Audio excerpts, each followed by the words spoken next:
Olá, eu me chamo Fabiana Barcelos da Silva Cardoso, estou aqui no canal do Compier, que é o Conselho de Promoção da Igualdade Étnico-Racial da cidade de Santiago, e estamos iniciando as lives, que é um projeto de 2025 que visa permitir que assuntos que são necessários serem discutidos na nossa comunidade, que eles possam também ser propiciados a toda a nossa internet. Dizer, então, que nesta data, iniciaremos os trabalhos com a Flávia Moreira e com o seu Valdélio Messias, no qual eles farão as suas apresentações, e a temática é quem somos, ou como nos descrevemos quem sou. E a partir desta discussão, serão conduzidos, então, pelos membros do Conselho de Promoção da Igualdade Racial. Quero, então, trazer aqui a Flávia e o seu Valdélio, para que ambos, então, ocupem este espaço e que propiciem para todos nós estas discussões. De imediato, boas-vindas, Flávia, e bem-vindo e também aí, seu Valdélio, que é a nossa estrela deste momento. Bom dia, professora. Bom dia. Perfeito, então, vou deixar com vocês, então, que a Flávia faça a condução. Fiquem à vontade, a palavra está com vocês. Bom dia novamente. Eu inicio, seu Valdélio, como tem muitas pessoas que não conhecem o senhor. Como se dá a sua condição de indígena? Mruei, Yazé Valdélio Isidório Messias, Macuxiuri. Traduzindo, eu cumprimentei, bom dia, meu nome é Valdélio Isidório Messias, eu sou Macuxi. Inicialmente, Flávia, eu gostaria, para a gente entrar para responder essa tua questão, eu gostaria, antes de me identificar, quem eu sou, uma vez que o projeto diz quem nós somos, né? E se tu me permite, daí, resumidamente, a minha história, aí eu retomo essa tua questão. Pode ser? Claro. Tá. Então, como eu já me apresentei, eu me chamo Valdélio Isidório Messias, eu sou da etnia Macuxi, né? E, primeiramente, quero manifestar minha alegria em divulgar como membro do Conselho Municipal da Promoção da Igualdade Étnico-Racial do município de Santiago, estado do Rio Grande do Sul, né? Divulgar as atividades desse órgão colegiado, né, permanente e autônomo, de caráter consultivo e opinativo, né, fiscalizador e articulador das políticas públicas da promoção da igualdade étnico-racial. Né? Estamos vinculados administrativamente à Secretaria Municipal do Desenvolvimento Social do município. E quero dizer que, como membro do Conselho, eu represento os povos étnicos minoritários, ou seja, os povos originários residentes em Santiago. Pelo censo do último ano, né, do censo do IBGE de 2022, apontou que nós somos 42 moradores de Santiago, né, que se autodeclararam indígenas. Eu vou contar um pouco da minha história. Então, eu sou da etnia Macuxi, nascido na Maloca do Barro, no município de Pacaraima, da terra indígena Raposa Serra do Sol, do estado de Roraima. Eu nasci em 1964 e fui alfabetizado e concluí o primeiro grau na Escola Estadual Padre José de Anchieta, na antiga Missão Surumu, dirigida pela Ordem Católica Missionários da Consolata, uma congregação italiana. Em dezembro de 79, por uma decisão, eu digo, ousada da minha parte, e com apoio dos meus pais, né, eu resolvi partir para que a gente chama Maloca Grande, que é a capital, Boa Vista, em busca de melhores oportunidades, né, particularmente para a minha vida. Sonhos de menino, de um adolescente, então eu tinha 15 anos. E, literalmente foi uma decisão assim, pesada, com 15 anos, tu deixar tudo. Não digo que foi traumático, e foi. E porque, assim, tudo que eu tinha de bom e de melhor eu estava deixando para trás, largando a minha família. Aos 15 anos, eu deixei tudo para trás. Tudo que estava de bom para uma aventura que o amanhã era incerto, sempre foi incerto. Mas isso não era uma condição minha, é a condição do ser humano. Nós não sabemos o que vai acontecer amanhã. É um momento difícil, mas sem muito tempo para lamentar, né? Porque o meu foco era estudar. Dessa forma, eu me matriculei, estudei e concluí o antigo segundo grau no Colégio Estadual Gonçalves Dias, em 1982. E ainda naquele ano eu me alistei no Exército para cumprir uma obrigação legal, né, imposta aos jovens brasileiros que completam 18 anos, que é o serviço militar obrigatório no Exército Brasileiro. Quer dizer, nas Forças Armadas, né, a gente pode se alistar no Exército, na Marinha, na Aeronáutica. E também eu me inscrevi no concurso para a Escola de Sargento das Armas do Exército naquele ano. Logrei êxito, fui aprovado e em fevereiro de 1983 eu me apresentei na Escola de Sargento das Armas em Três Corações, no estado de Minas Gerais, para iniciar o curso de formação. E em dezembro daquele mesmo ano, né, eu concluí o curso e fui designado a servir em Blumenau, Santa Catarina. E é dessa forma que começa a minha carreira militar e a minha saga pela região sul, na realidade. E aí, em 86, eu casei com uma gaúcha de Santiago, nós tivemos 3 filhos, o Everton, a Priscila e o Felipe, né? A Priscila é blumenauense, o Everton paulistano, e o Felipe é gaúcho, santiaguense. É fruto dessas transferências que acontecem dentro da instituição, né? Por isso que em 2001 eu me graduei em administração de empresa na URI, e por esse motivo, né, eu permaneci um tempo a mais em Santiago, né? Eu não fui transferido. E aí fui ficando. E aí eu permaneci no Exército até 31 de março de 2015, quando eu fui para a reserva remunerada, e aí em 2016 eu iniciei uma nova graduação em Direito, e eu concluí em 2020. E a minha permanência no Sul deve-se ao fato de que meus filhos hoje trabalham, né, no Estado, e para ficar mais próximo deles. Apenas o caçulo que seguiu a minha profissão, digamos assim, ele é oficial do Exército de Engenharia e hoje mora em Pindamonhangaba, em São Paulo. E já para concluindo, assim, voltando a dezembro de 79, eu posso afirmar, já respondendo a tua pergunta, né, a condição, mas isso vou falar um pouco mais adiante. Me considero hoje uma pessoa privilegiada, né, apesar de ter deixado muita coisa para trás. Eu consegui, digamos assim, me estabelecer na vida. Chegar a um ponto melhor, da onde eu saí e aonde eu cheguei. Na realidade, eu não deixei quase nada, né, em termos materiais na aldeia. Mas eu digo, eu trouxe comigo um baú tão pesado que, às vezes, né, eu tenho que parar para descansar. Eu até dizia, né, estilo a caixa de Pandora, mas a caixa de Pandora ela só tem maldade. Quando tu abre, ela traz as maldades. Não, eu tenho as lembranças. Então, quando eu estava preparando esse roteiro, né, teve um certo momento, ainda bem que eu estava sozinho, me emocionei sozinho, ninguém viu, tudo bem. E para que eu não esqueça e renovar as histórias que constam dentro desse baú, eu revisito a minha aldeia anualmente desde 2004. Né? Então, eu vou para lá, fico em janeiro ou dezembro, às vezes eu passo Ano Novo e Natal com o pessoal, às vezes só o Natal, às vezes só o Ano Novo, enfim. Para não perder as minhas origens, né? Para que não haja aquele corte umbilical. Como aqui também fala, né? Ali estão enterrados os meus ancestrais, então eu preciso de retornar, e é bem impressionante como eu volto, né?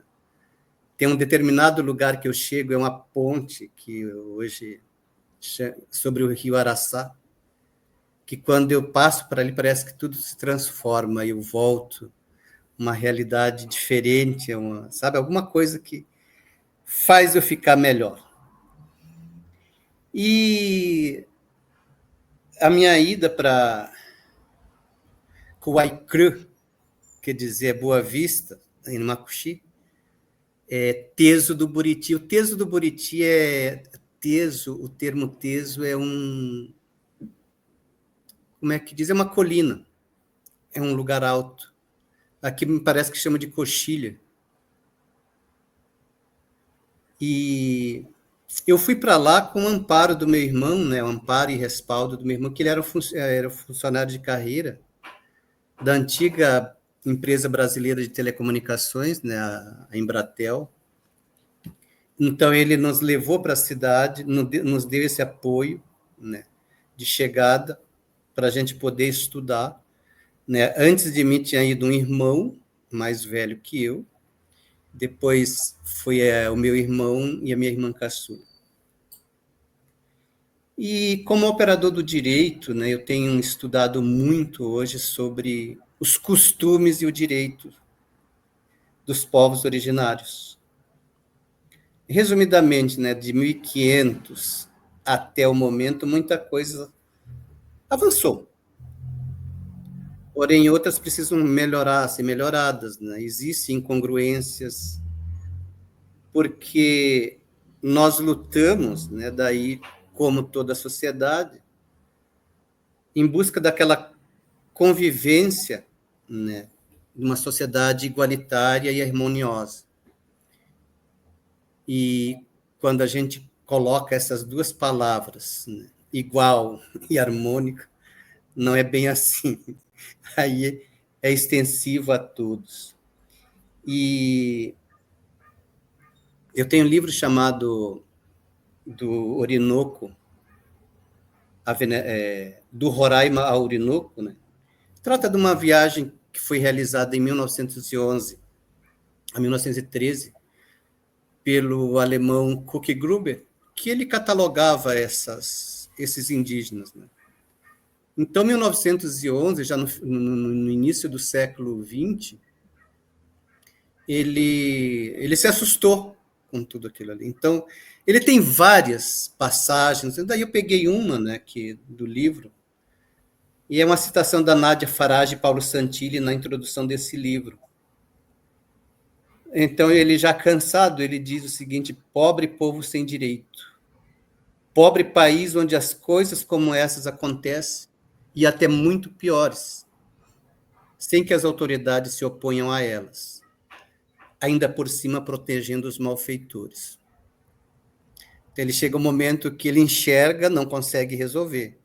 Vai continuar assim, e continua assim até o presente momento, né? Porque, apesar de nós termos avançado bastante, né, mas o avanço, digamos, da legislação, da compreensão, daí eu vou falar da academia, né, ela está bem avançada, mas ela está distante da aplicação lá na ponta. E, para encerrar essa primeira parte, eu gostaria de contrapor o que disse Kuk Gruber. Né? Então, eu trago uma mensagem do professor Celino Alexandre Raposo, também da etnia Macuxi. Ele é mestre em linguística, né? Ele estuda a língua Macuxi. Eu converso bastante com ele, ele é meu contemporâneo, digamos assim, nós estudamos juntos no colégio dos missionários da Consolata. Ele é um falador fluente na língua Macuxi, tanto é que ele tinha dificuldade de falar o português na época. Né? E hoje ele se transformou num linguista Macuxi. Então ele diz: More umaikon tupaiona tamanawara pia o HP uyen agom. Konegabai Nigaman, Yomblaman, Epekuna. A tradução dele: dê amor ao próximo e a vida te dará muito mais do que você tinha antes. Ame o próximo sem esperar nada em troca, porque o amor é um sentimento, não um investimento. E Namore Benan, muito obrigado. Agora eu lhe digo assim, depois de todas essas colocações do senhor, eu lhe pergunto, o que significa para o senhor, na sua perspectiva, ser indígena no ano de 2025 no Brasil contemporâneo? Então, para responder essa pergunta, né, que é bem... talvez eu consiga esclarecer assim, né? Nós somos regidos por uma legislação, né? Mas antes nós temos um histórico de quem nós éramos. Então, todos os estudos existem a partir de 1500, quando chegam os portugueses. Existe o professor, deixa eu ver o nome dele aqui.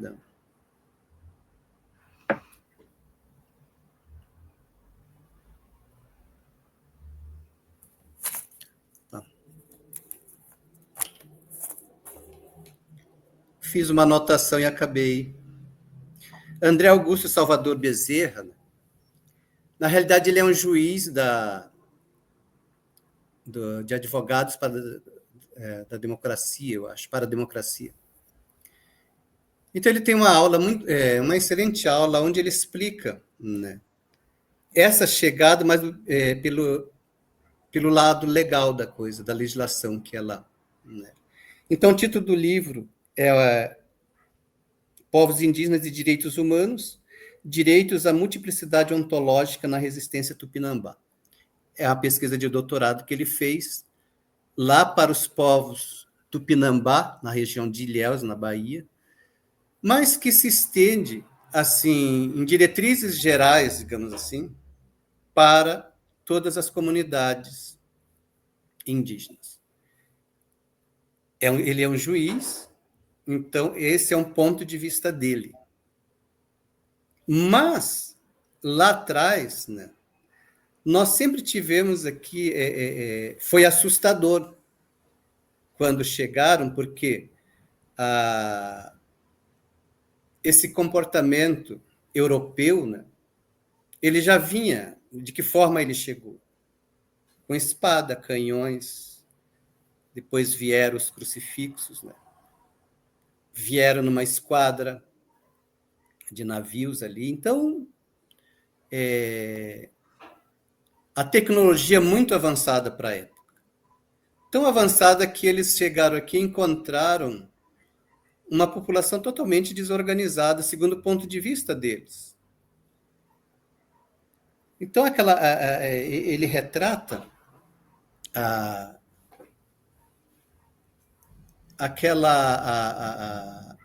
o europeu não conseguiu enxergar a ontologia, a multiplicidade ontológica, que era o comportamento, né, diverso aqui. Porque o que se trazia?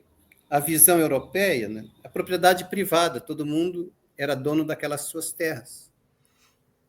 E aqui era aquele continente, a princípio era uma ilha, mas depois era um continente. Ele também tinha a visão de humanidade versus natureza, quer dizer, o homem domina a natureza. Aqui não existia isso. Era uma convivência harmônica, sem propriedade privada, sem bens materiais, sem construções. Eram grupos, aldeias, né? O termo aldeia, né? Ele vem bem depois, que eram as pessoas aldeadas, que isso vem dos padres católicos, que eles imaginaram a cidade branca, mas alguém precisava fazer os serviços mais pesados. E eles tentaram, no primeiro momento, uma convivência harmônica com os indígenas, depois começaram a trabalhar, colocar eles para trabalhar o serviço pesado. E a ideia do aldeamento era eles trabalharem nas casas e depois levarem eles para um local afastado. Claro que isso não deu certo. Eles tinham mais conhecimento, a integração com a natureza, que até hoje a gente vive, né, esse grande dilema. O homem vai terminar o planeta porque mexe demais com a natureza. Então, isso dali, essa ideia europeia, né, o etnocentrismo, ele tem essa ideia, ele vai dominar a natureza, e é claro que não. E aí depois ele fica lamentando, olha, eu mexi, digamos, apenas modo figurado, eu tirei aquela pedra dele, ela não deveria ter ali, ela tem uma função de estar ali, mas como ele já retirou, ele não sabe o resultado daquilo ali. Enfim, nós caminhamos aquilo ali. E ele tem certeza que ele vai dominar a natureza. E ele encontra esse pessoal, essa população distribuída nesse espaço continental, que convive muito bem com a natureza, sim. Mas voltando para a tua pergunta, para eu não ficar muito distante da coisa, esse era o aspecto, né, do lado da academia. Mas, por exemplo, nós temos o caso, né, de como é que nós chegamos, do ponto de vista também do próprio europeu e da própria Igreja Católica, que acompanhou, por isso que eu digo, né, que acompanhado com ele veio o crucifixo. E eles tinham uma ideia muito diferente. Quem que era esse povo? Primeiro, nós fomos considerados pagãos.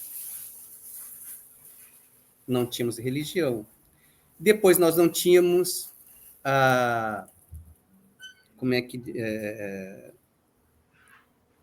o conhecimento deles. E se pagou caro por causa disso aqui. Então, o professor ele traz três autores, né, basicamente filosóficos, onde ele impõe a ideia do Estado, né, o poder que tem do Estado delimitar o seu território, usar a força coercitiva. Mas não é o caso aqui, é mais simples a história. A história não, os comentários aqui. Eu gostaria de citar, né, que o europeu ele sempre teve uma visão ambivalente daquilo ali, sobre os povos indígenas. O bom e o ruim. Quem se submetia às ordens, né, deles e os que não se submetiam. E dessa forma eles iam criando um estereótipo. E essa pessoa boa, né, o bom selvagem, o gentil e o bárbaro, trazendo as ideias lá de trás da Grécia antiga, né, da Grécia clássica. E o termo gentil, né, o bom selvagem, se não me engano, foi o Rousseau que criou, e o mal selvagem, que é o gentil e o bárbaro. Então, eles vêm para designar quem eles dominavam melhor e quem não dominava. O bom selvagem era premiado, tinha alguma coisa, mas e o mal selvagem? Não tinha essa, como é que diz? Não tinha parâmetro. Tu não podia se revoltar. Tu se transformava logo no mal. E aí vem todas, vou falar incongruências, né? A falta de empatia, tudo ali. Por outro lado, a Igreja Católica dizia que nós éramos órfãos, porque não tivemos pai e mãe para educar. E achavam horrível, né? Eram tratados como, digamos, adolescentes, como infantis. Na realidade, aquilo ali tudo era uma revolta. Por que chamava muito atenção? Porque é o infante, é o adolescente que mais se revolta, que mais ele tem força física para lutar contra, né, para se rebelar contra o que era imposto.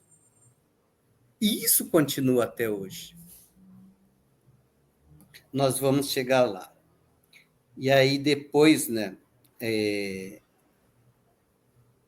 E aí começaram aquelas histórias, mas, por exemplo, quando Pedro Vaz de Caminha escreve aquela carta ao rei de Portugal, ele coloca uma característica muito legal do o bom selvagem, né? Que é quando ele diz, eles são gente boa e de boas simplicidades. Né? E Américo Vespúcio também, num dos relatos, ele diz que a bondade e a inocentíssima índole dos índios é coisa admirável. Foi visto daquela forma, mas o que mais incomodou e que mais incomoda hoje é a nudez. É a nudez humana, como se fosse algo horrível. Mas ela é natural, mas a gente nasce e tapa tudo ali que não enxerga assim, segue para o resto da vida. E isso, né, o europeu ele foi incapaz de reconhecer como uma sociedade, né? Então, por isso que eles diziam que eram povos, não chegava a ser alienados, mas diferente deles. Então, eu lembro que, por exemplo, né, a gente era conhecido, isso lá na coisa, como os PPBs, né? Índios, pobres, preguiçosos e burros. Então, eu lutei contra isso. E, às vezes, quando eu estou estudando, né, quando eu estou lendo uma coisa que eu não consigo entender, me vem logo aquela coisa, né? Digo, será que a síndrome do PPB ainda me domina, né? Ainda... Mas ela aparece aqui. E aí, né, surgem as histórias que os índios eram selvagens e antropófagos, né, que comiam. Então, aquilo ali foi um horror.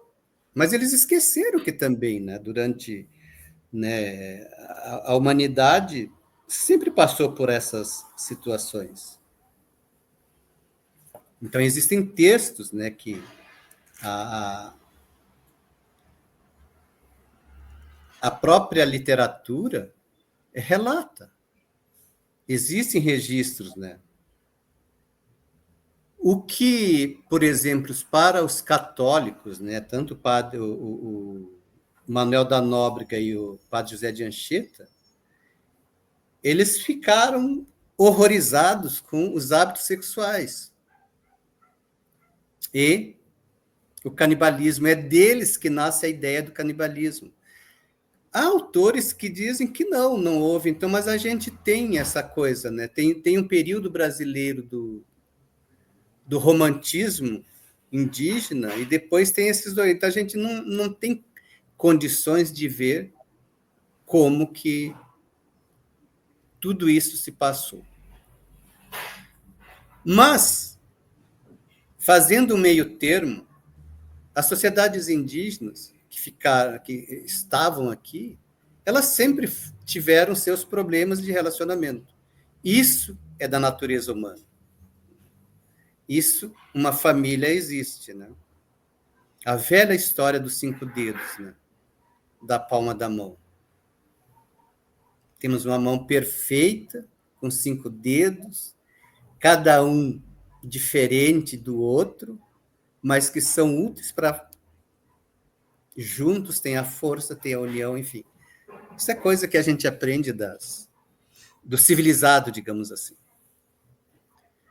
Para responder definitivamente a tua pergunta, que eu quero dizer, né? Então, nós, falando naquela multiplicidade ontológica, que são a maneira de viver do ocidental que chega aqui e não tem nada que é tudo diferente e ele não entende.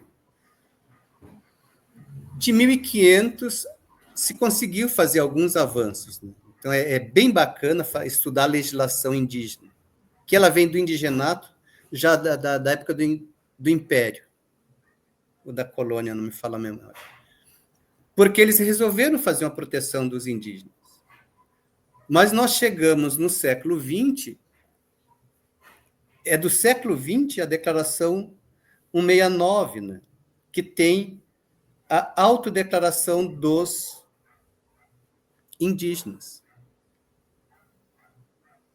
E aí, a Constituição de 88, ela transcreve, ela dá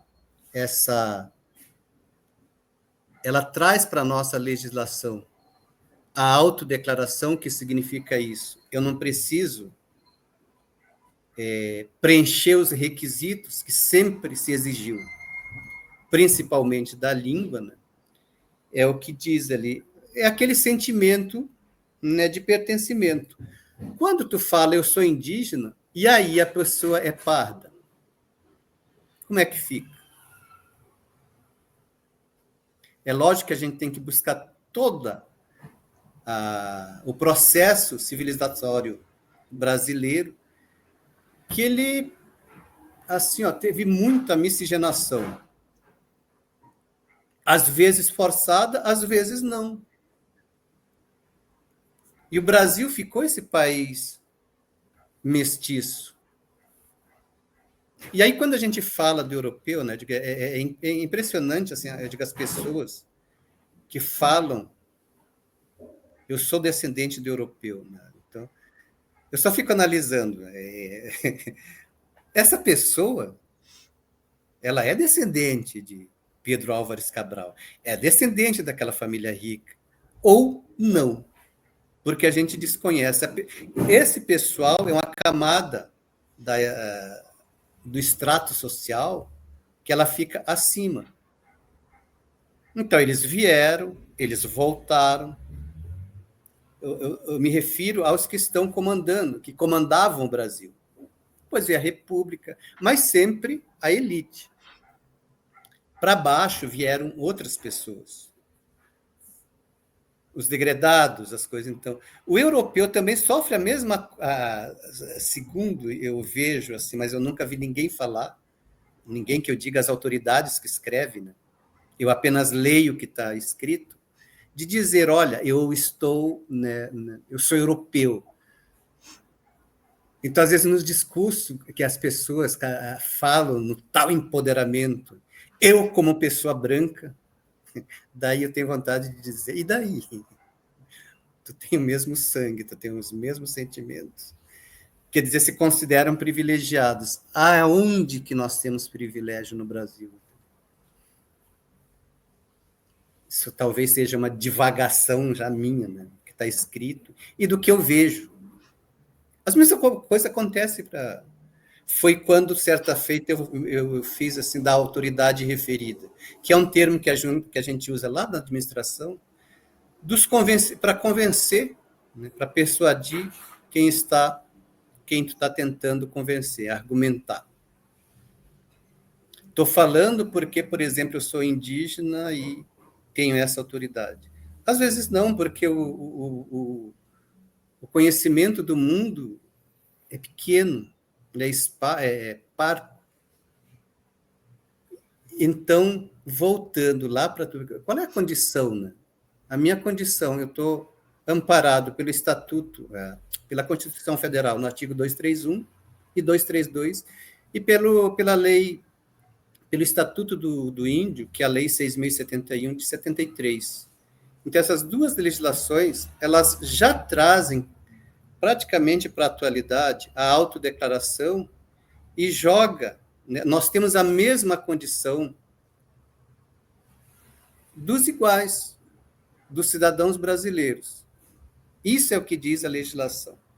E aí, mais tarde, tem a Declaração das Nações Unidas, que ela traz a autodeterminação, que é um instituto muito importante, principalmente para o Brasil. Na realidade, eles fizeram para as comunidades indígenas. índio, aborígene, autóctone. Para cada local foi dada uma designação. E índio, porque, segundo Pedro Álvares Cabral, chegou aqui por acaso, né?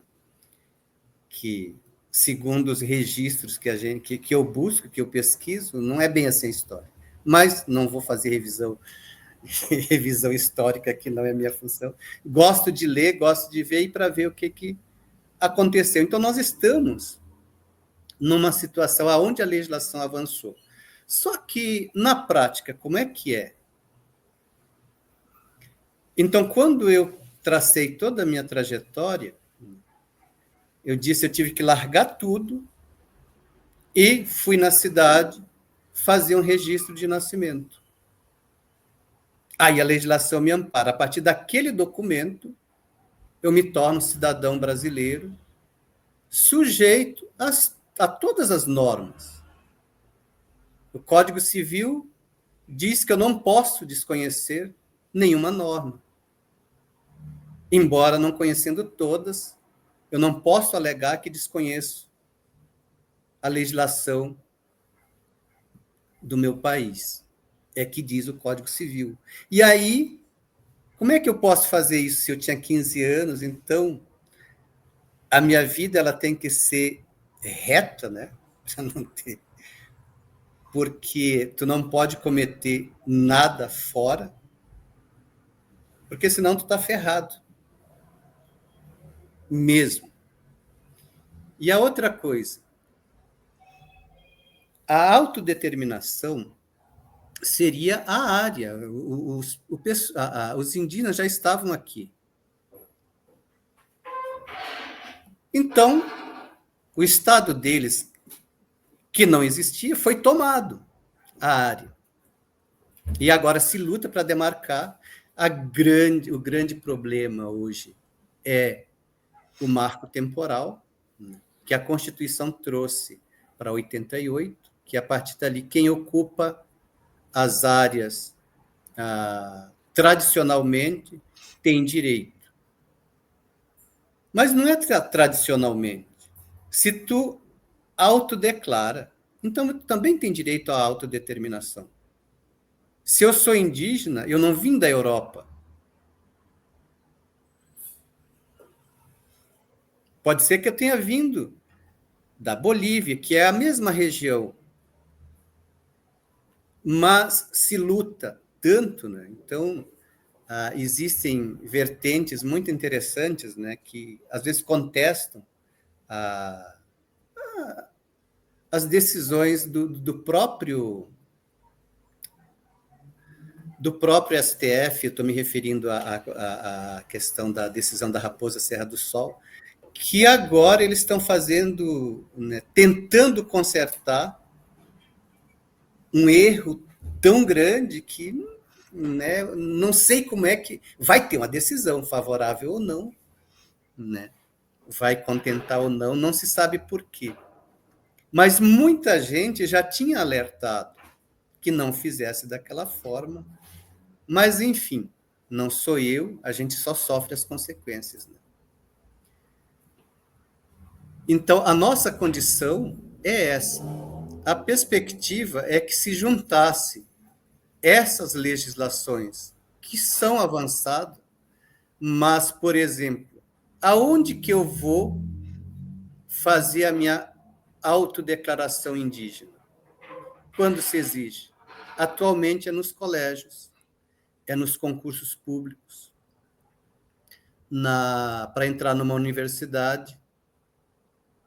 Mas as primeiras pessoas, quando eu me autodeclaro indígena, e aí existe uma banca que vai analisar. Muitos processos foram retornados. A pessoa passa por aquele constrangimento. A luta das demarcações das terras indígenas brasileiras hoje existente, né, embora seja reconhecido a autodeterminação, o Estado não faz, porque ele já tinha feito uma concessão, já deu a posse para alguém Existem documentos. Então, ela avançou, mas esqueceu que tem esses montes de incongruências para serem ajustadas para a gente chegar. Então, é nessa condição. E aí nós somos minoritários. O censo de 2022 trouxe, somos 1.801 quebrado. Somos 0,84% da população. Isso significa uma condição muito ruim, porque nós não conseguimos ser 1% para ter pelo menos uma representação mais eficaz. Temos 3 deputadas hoje, federal. Ontem uma foi, como é que diz, foi cassada. Uma deputada indígena, então ela foi cassada. Então, em que pese tudo isso, né, quando tu chega num patamar, não. Mas tudo isso é legal. Como chegar? Daí, então, eu, por exemplo, vou falar da minha situação. Eu consegui furar essa bolha. Mas quem acreditou e ficou, e fica na aldeia, fica na reserva, existe um pensamento daí também de vários doutrinadores ali que tu, né, essa autodeterminação, tu fica naquele local. Mas se tu ficar estático, tu morre. Porque não é mais como antigamente. Os rios estão poluídos, as florestas não existem mais, a comida, a população aumentou porque antigamente se lidava com um grupo bem pequeno. As intrigas, as brigas começaram a ficar maior, aonde se resolve? No município aonde tenha um fórum, uma delegacia. E aí a pessoa chega lá e ele vai... Se hoje nós temos uma dificuldade, digamos aqui, no nosso município, de levar um caso para a delegacia, imagine para quem mora 200, 300 quilômetros. Aí tu chega lá, tu tem que ir para uma delegacia...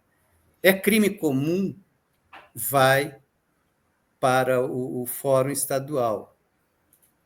É crime racial, vai para federal. Então, até tudo isso se resolver, não tem transporte, não, a pessoa não entende a pessoa que está falando. Então, começa a cair essa autodeclaração que não precisa que eu fale a minha língua materna. Existe muito... na realidade, terminou o processo de assimilação que sempre se quis.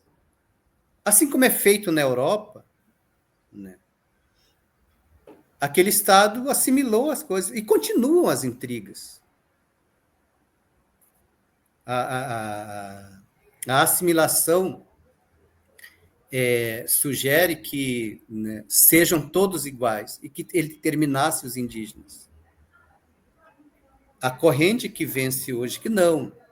Eles optaram assim, mas não existe nenhum documento que foi. Alguém optou por eles. A mesma coisa dos indígenas que estão, por exemplo, os indígenas isolados. Hoje o termo é que eles optaram por viver assim. Não, gente. É que ninguém chegou até lá.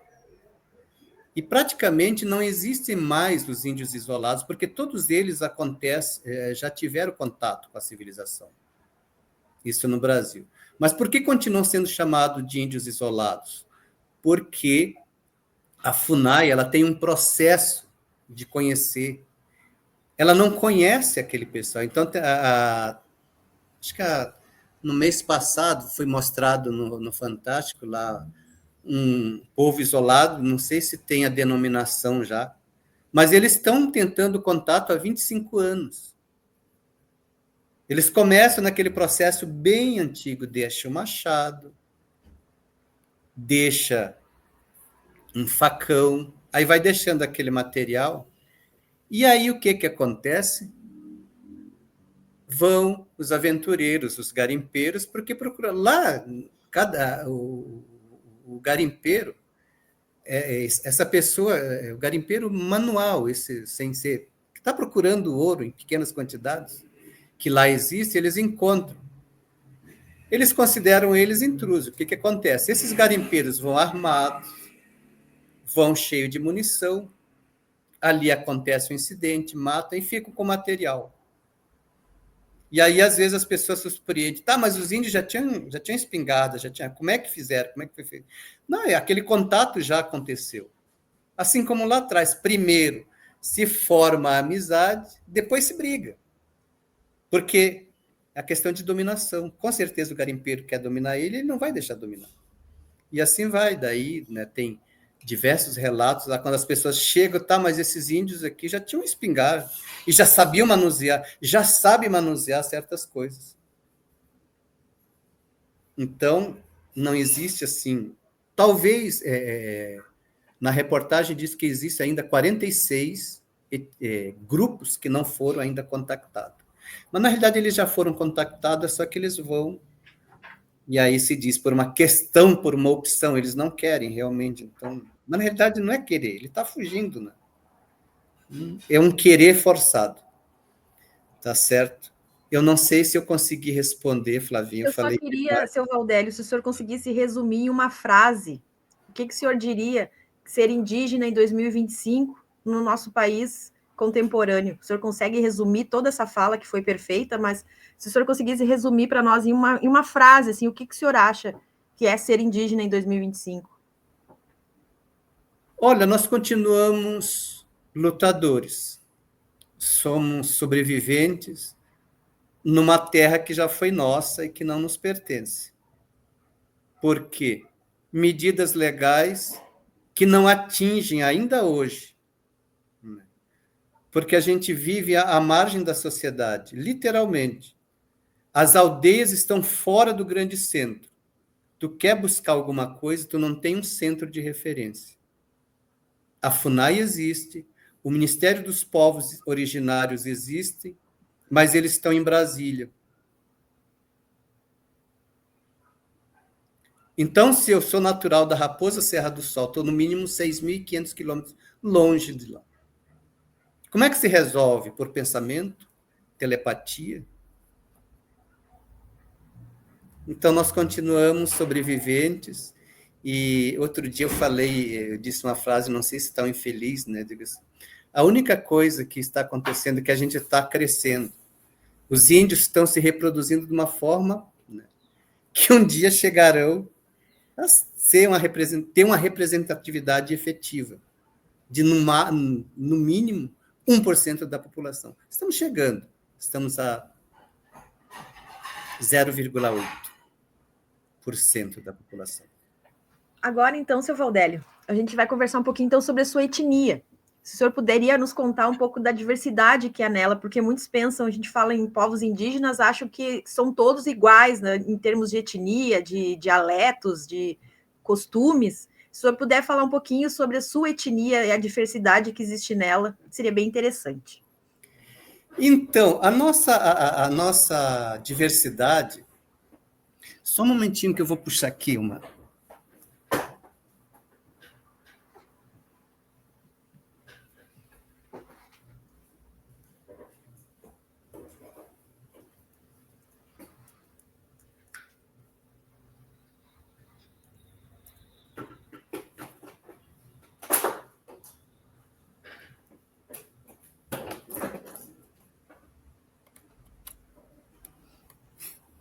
A bateria estava acabando. A diversidade, primeiro, do Brasil, né? Ela é... Quando a gente pesquisa, pode dar uma olhada, né? Ela é diversa mesmo. A cultura, principalmente, mas fala muito dos contos, das danças, dos artesanatos, mas entra a europeia, a negra. Dificilmente se conhece a indígena. Então, se a gente ela existe como a normal, como qualquer grupo que se reúne. Tem suas danças, tem suas crenças, seus modos alimentares, suas festas, né, seus artesanatos. Artesanato ficou uma coisa assim tão, como é que diz, uma coisa que pegou, né, que parece que o índio vive de artesanato, que o artesanato, na realidade, é o antigo cesto, né, que o índio só vendia cesto. Não, a gente existe muito mais. Então, quando Cook Gruber vem para o Brasil e faz esse levantamento dos índios brasileiros, na realidade ele andou pela América do Sul, mas a viagem de Roraima a Orinoco, na Venezuela, o livro é de um detalhamento tão grande que naquela época não existia a fotografia colorida. Então ele reclama num dos textos ali, né, se essa fotografia, né, fosse colorida, a Europa poderia ver o que é a natureza fora daqueles grandes centros de concreto. Então, nós temos o casamento. Então, ela existe, sim, uma diversidade. E aí eu estava olhando outro dia também um mestrado a respeito dos índios dos LGBTs, né? Interessante uma dissertação de Pernambuco. Apesar de pequenos, nós temos todas um modo de convivência, conflitos. Não se tem mais hoje, por exemplo, a questão de ser nômade. Mas a questão de ser nômade, ela ocorreu e ainda não ocorre mais porque hoje está limitado em questão das cidades, das rodovias. Por isso que eu falo que quando a legislação avança, na realidade ela não avançou tanto. Academicamente, né, pode ser que a autodeclaração tenha resolvido tudo. Não, a autodeterminação não, porque não se terminou o processo de demarcação das terras indígenas. Aí volta a questão, demarcar o teu lugar, tu tem que provar para o Estado que tu é indígena. Que avanço foi esse? O professor que faz todo esse comentário, né, da multiplicidade ontológica, para ele está resolvido, ele é o juiz. Mas o atual secretário o primeiro secretário executivo da FUNAI, o doutor Eloy Terena, ele é da etnia Terena, né? Ele é pós-doutorado em direitos indígenas. Então, ele dá aula para os juízes, e aí eles ficam surpresos, porque ainda não chegou para eles, no Mato Grosso já chegou para eles, alguns casos complexos para eles decidirem. E aí chamavam ele para orientar como. E aí ele resolveu dar aula para os juízes. Então, e principalmente os juízes das cidades maiores nunca pegaram um caso. Apesar de o Mato Grosso ser, mas por quê? Porque termina lá, digamos, lá na delegacia. Sua câmera trancou, seu E não Valdeli. se leva, por exemplo, a nossa diversidade. Nós também temos os nossos direitos, fazemos ali. Até o professor André, ele diz o seguinte, que ele ficou ele soube de casos onde a justiça deixou de punir o infrator porque a comunidade já tinha realizado a punição. E de que forma, por exemplo, na minha aldeia era feito isso? Aqueles casos de excesso de bebida, então daí a gente parte para as infrações, digamos assim. Né? A pessoa era colocada num tronco e o familiar ficava ali até ele acordar, para depois ter uma conversa com o cacique, né, com o tuxaua, na frente de todo mundo. Sim, é constrangedor, mas era uma forma de que não se repetisse mais. Mas nós absorvemos todos essas mazelas, digamos. Uma semana antes, a presidente da FUNAI, ela é Uapixana, e Uapixana tem uma representação muito grande. É uma aldeia que fica próxima a Boa Vista. Joênia Uapixana é o nome dela, né? Então ela é a atual presidente da FUNAI. Ela foi deputada federal na legislatura passada. E qual era o grande problema? A violência doméstica das mulheres indígenas. Esse é um dos. Mas outros casos, droga, fica próximo à Guiana Inglesa, próximo à Venezuela. Então, nós incluímos, por exemplo, chegamos nessas mazelas e a legislação não acompanha, porque esses índios são... Os fatos acontecem nas aldeias, mas para resolver, tudo fica muito distante. Mas, como é um grupo bem pequeno, não são tantos assim. Uma das maiores aldeias que eu conheço, assim, na realidade são duas, eu acho que tem 1.500 pessoas. E ali tu conhece praticamente todo mundo, porque é convivência. E aí que a gente começa a ver que eles precisam da legislação mais presente.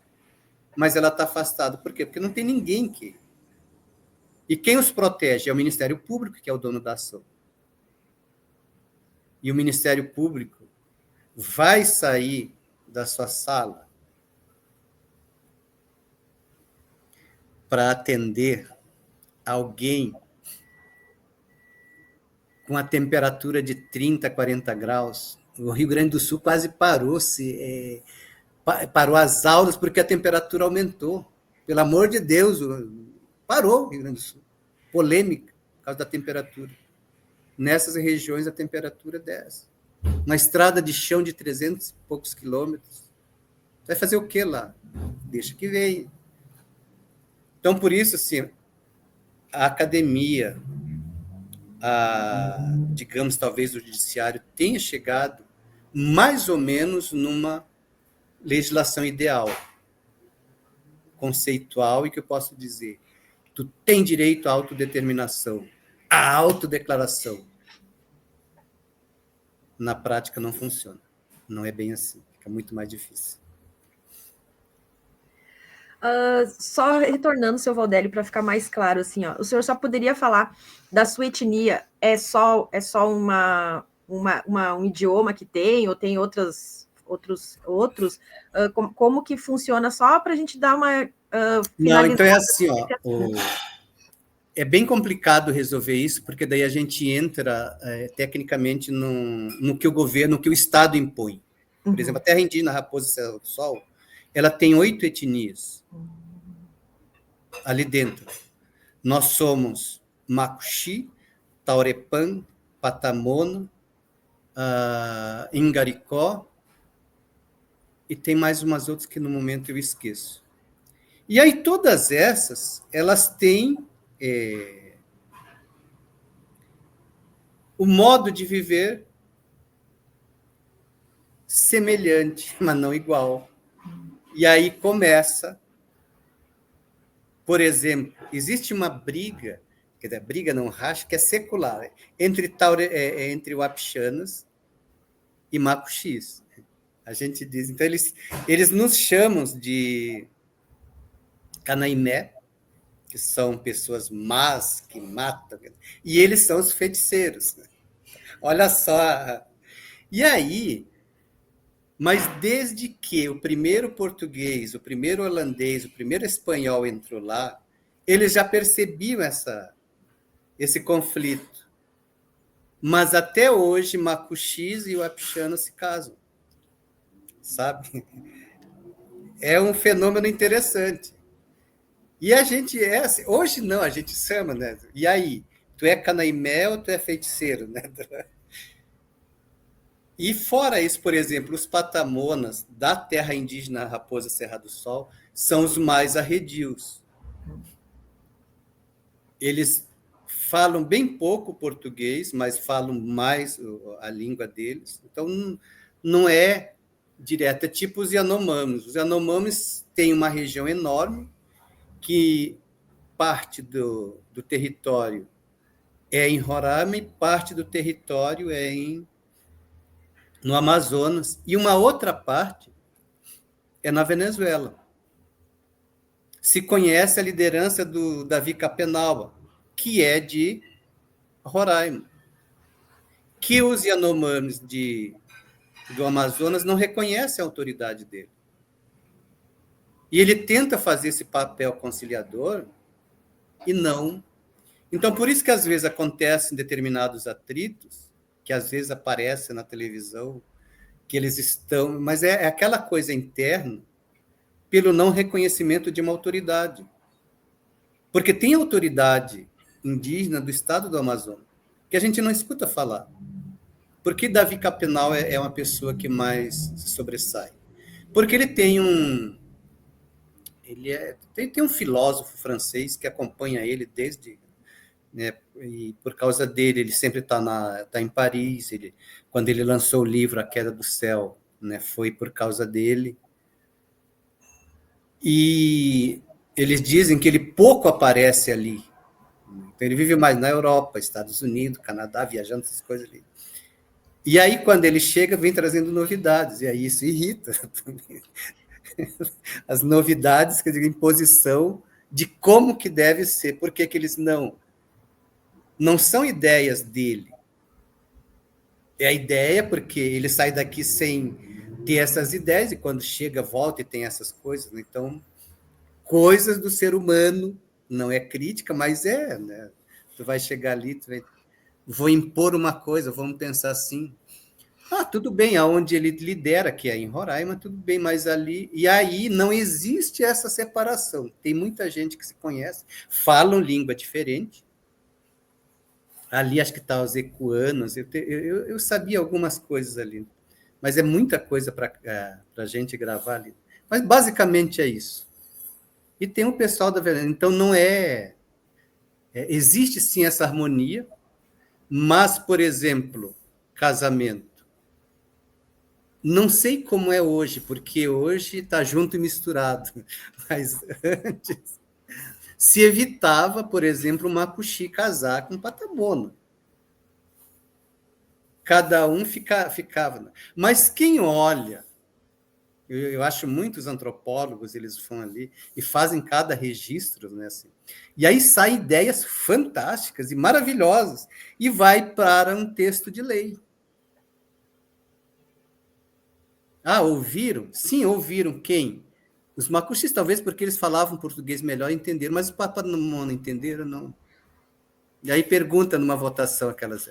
Vota sim a favor ou não? Levanta o braço. E todo mundo levanta o braço, sabe? E aí sai as coisas fantásticas. Muita... É mais ou menos. Seu Valdelio, então, para a gente encerrar, eu queria que o senhor deixasse uma reflexão, então, sobre tudo que nós conversamos agora e uma mensagem de o que o senhor gostaria que os povos indígenas conseguissem conquistar, que ainda a gente sabe que a caminhada é longa ainda, apesar de tudo que o senhor falou, de eles terem amparo nas leis, mas assim, que mensagem o senhor deixaria para nós encerrarmos este bate-papo? Eu gostaria da efetividade da lei, né? Que ela se estendesse, que chegassem a essas comunidades. Porque as lutas né? Vai acontecer agora em Brasília, em abril, o acampamento Terra Livre. Essa luta vem de, acho que 20 ou 25 anos atrás. Pouca coisa mudou.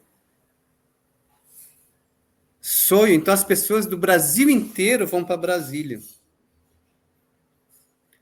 Essa distância, até uma vez um deputado disse assim, quem é que está pagando vocês? Como é que vocês chegam?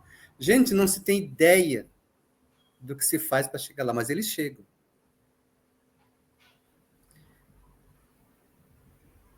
A mensagem é continuarmos na luta, na resistência, e vamos continuar. Né? Permanecemos e um dia a gente chega à tão sonhada sociedade igualitária e harmônica. É isso. Bom, eu só tenho a agradecer, então, seu Valdélio, pela sua fala, que acredito que seja muito esclarecedora, que muitas pessoas não conhecem, não sabem, muitas coisas que a gente deveria saber sobre os povos indígenas, sobre os povos originários. Lhe agradeço muito pelo seu tempo, pela sua disponibilidade. E agora eu retorno a palavra para a prof. Fabiana. Obrigado.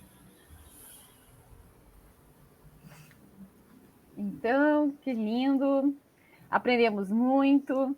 E assim, em nome do Compier, da cidade de Santiago, né, Flávia, agradecemos ao nosso querido Valdélio, que está há bastante tempo, está assim na origem conosco neste conselho, e que traz esta primeira reflexão importante, lembrando que o Conselho Municipal de Promoção da Igualdade Racial, ele é aberto a todas as pessoas. Nossos encontros, eles ocorrem na cidade de Santiago, na segunda terça-feira de cada mês, a partir das 9 horas, junto à assistência social do município.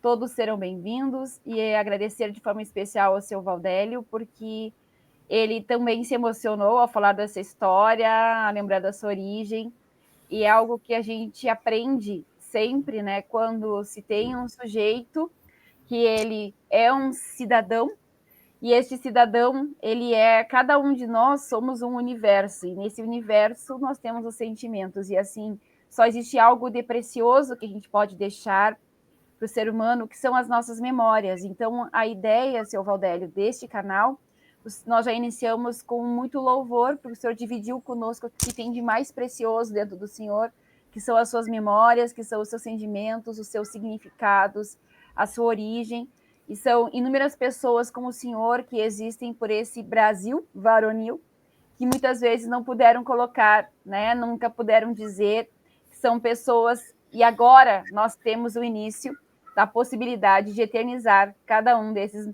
universos que nós podemos nos encontrar. Muito obrigada, Flávia, pela mediação, por topar esta parceria, e a todos os demais. Muito obrigada, seu Valdélio. Lembramos que, embora nós sejamos um conselho, os nossos trabalhos no coletivo, eles são de todos, mas cada um lá é um ser, e cada um tem a sua autonomia, a sua identidade e a sua liberdade de pensamento, e que todos os olhares precisam ser respeitados. Muito obrigada e até a próxima. Robenan, obrigado.